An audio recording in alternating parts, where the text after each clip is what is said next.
11-year-old Christopher Stevenson, who was abducted and murdered in June 1988. His story lives on, and one man is making sure children like Christopher are remembered. I was tragically abused as a child from infancy through adolescence. I finally got out of the abuse by my stepfather was beating up my mother in a drunken brawl, and I stepped in between the two of them, and I was a teenager, so I beat him up. And before he could get up off the ground or come to, my mother threw me out of the house for disrespect. And fortunately, even though it was a rejection, it was a breaking of the cycle of violence. Dr. Michael Irving is a child abuse survivor and the creator of this artistic masterpiece. This monument is a voice for all children who have been abused.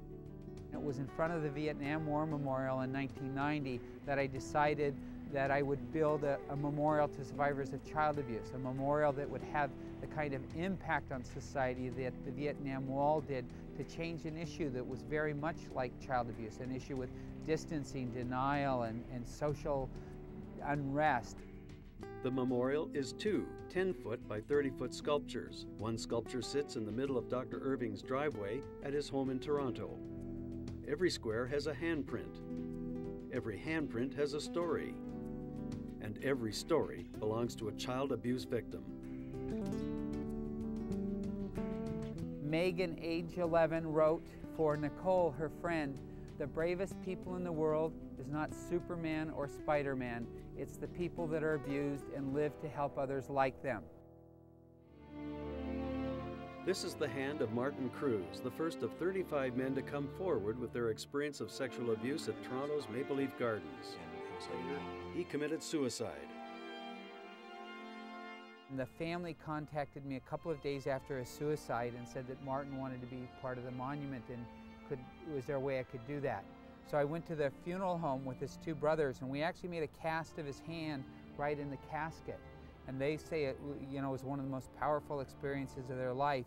And part of the tragedy of Martin, which is the same tragedy on some of the other squares, is that it was a secret. It was silent. No one knew about it.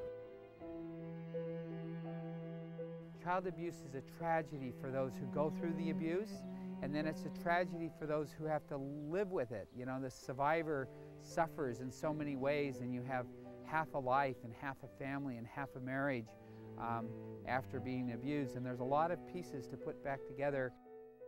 Child abuse paralyzed me. It paralyzed me with shame, it paralyzed me with guilt, it paralyzed me with fear. At 35 years old, I had about a 5th, 6th grade writing level.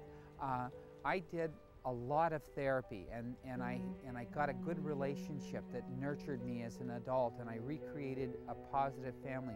It is possible to heal from child abuse, and it's possible to move on.